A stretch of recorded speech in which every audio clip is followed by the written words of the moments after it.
Assalamu alaikum rahmatullohi barakatuh. Ustaz, Allah sizden razı olsun. Benim sizge öte maanili bolgon 3 suroom бар дейт. Жүрөгүмдүн тынчын алган 3 суроом бар эле. Мүмкүнчүлүк болсо жооп берип коюңузчу. Биринчиси, өзүм чет мамлекетте жашаймын. Жолдошум башка улуттун адамы, мусулман. Ичпейт, чекпейт, урбайт, дин жагынан түшүнүгү бар адам, бирок жоопкерчиликти албайт. Үй бүлөлүк абалыбыз орточо, финансылык жагынан маанилүү маселелерди чечпейт, көңүл бурбайт. Мисалы, балдардын ден соолугу, менин ден соолугум, кийим кече, керектүү азыктарды ар дайым эле камсыздабайт. Мен өзүм артык мындайча айтканда артыкчыгын дейт, ысырапкорчулукка жол бербеймин дейт. Ар дайым жоопкерчиликти албайт. Үй бүлөнү должным образом обеспечить деп айтам дейт. Мындайча айтканда ошол жоопкерчиликти мойнуңузга алып камсыздаңыз деп айтам дейт. Ушул жерде менин ал адамдан сураганым туурабы же мен нашүгүр болуп жатамынбы дейт. Хинд бинт Утба деп исламды кабыл алгандан кийин Абу Суфиян аялы ислам кабыл алгандан кийин пайгамбарыбыз саллаллаху алейхи вассаламга келип баягат берип ислам кабыл алып анан суроосун сурап кетет да.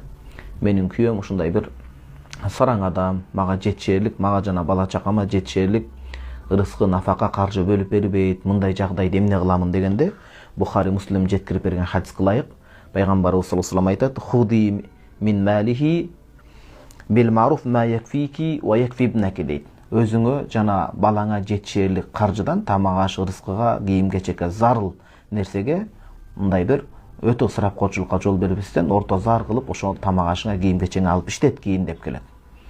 Анан Ханафи фикх китептеринде өзгөчө Ал-Ахкаму Шар'ия фил Ахвал Шахсияда, Бадая Санаятта келет: эгерде кайсы бир аял затыны күйөөсү такыр эле карабай, каржысыз, нафака деп коет, каржысыз, кийим кечеси таштап койгон болсо, ошол жерден казыга кайрылат, мусулман сотуна. Анан ал жакын жердеги бир азык түлүк, кийим кече саткан жерге барып күйөөңдүн атынан карыз алгын. Бирок бүт көзөмөлдөп турабыз. Ашыкча албайсың, өзүңө эң зарыл деп эсептелген керектүү бала чакаңа нерсеңди аласың, ал анан күйөөңө карыз болуп жазылат дейт. Ту'мару бил истиданати алейхи деп келет. Күйөөсүнүн үстүнө мойнуна ошо карыз кылып жазылып алынат дейт. Эми сиздик ошол акыбалга келип калса, албетте ошону ортого коюп ачыктап алыш керек болот. Анан орто зар болуп атса эскертишиңиз керек. Өтө ашыкча талап кылганыңыз күйөөнү кыйнаган болуп калат. Өтө ашыкча талап кылганыңыз. Айтор жетишерлик деңгээлде күйөөңүздөн талап кылсаңыз күнөөкөр болбойсуз. Анан жетишкенден ашыкча дагы бир соргоктук боло турган болсо, же өтө эле мындай жогорку бир планканы коюп алып ошону толтуруш керек болсо, албетте ал Кудайга да жакпай калат. Экинчи суроом: аял кишинин бул дүйнөдөгү эң маанилүү максаттары, амалдары кандай, толугураак айтасызбы? Өзүм ар дайым окуганды, илим жагынан, билим жагынан дамыганга дейт, өскөнгө аракет кыламын. Бизнес менен алектенгенди жакшы көрөм, бирок азыркы убакта кээ бир белгилүү адамдардан аял киши акча таппаш керек, тапкан акчасын үй бүлөсүнө, балдарына жумшабаш керек, эркек адам жалкоо болуп калат дейт. Ошондой десе да соода сатык ишин баштадым, башым катты, жолдошум өсүп-өнүп, дамып, тобокелге бел бууп баштайм дегенче күтүп отура албайт экенмин. Кандай кылганым жөн дейт. Аял затынын максаттарын, эң маанилүү амалдары кандай деп эдиңизби? Биринчиси, албетте жаратуучу Алла Таалага кулчулук, ибадат кылыш керек болот. 5 маал намаз, Рамазанда парыз болгон, мына ушул орозо, эгер байлыгыңыз жетсе ажылыкка баруу, бирок күйөөңүз менен же махрам менен.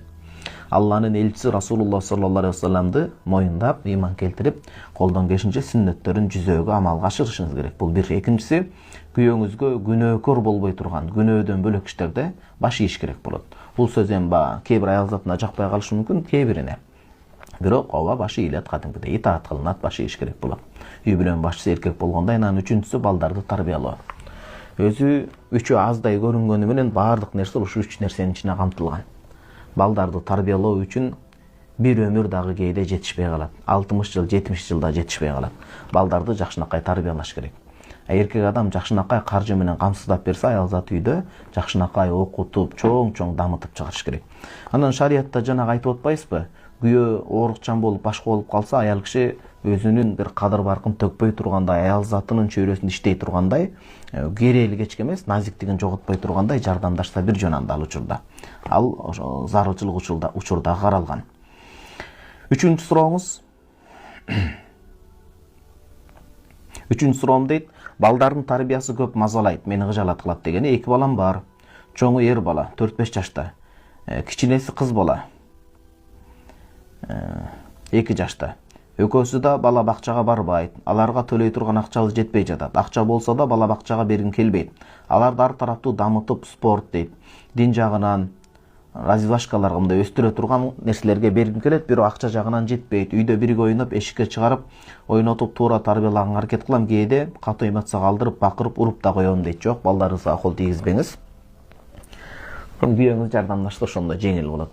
Бала тарбиясында баланын акылы бар, баланын жүрөгү бар, албетте, анан жалпы денеси, ой жүгүртүүсү бар. Баланын акылын туура маалыматтарга, пайдалуу дүйнө таанымын өстүрүп, анан илим билимге толтуруш керек. Баланын акылын туура маалыматка, дүйнө таанымын чоңойтуп, анан туура илим билимге толтуруш керек.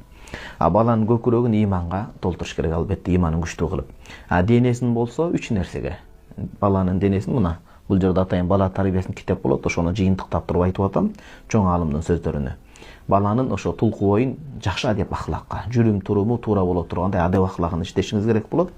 Анан денесинин акысы бул ошол эркек балдар өзгөчө мындай бир баатыр болуп чыга тургандай болуп, жакшы бир зыян эмес спорттун түрүнө беришиңиз керек болот. Анан ден соолугуна кам көрүшүңүз керек болот. Көчөдөгү жанагындай чипсы жана башка газ ичимдиктери менен баланын бөйрөгүн башкасын соолутпастан, жакшынакай туура тамакты берүү менен аракет кылсаңыз жакшы болот буюрса.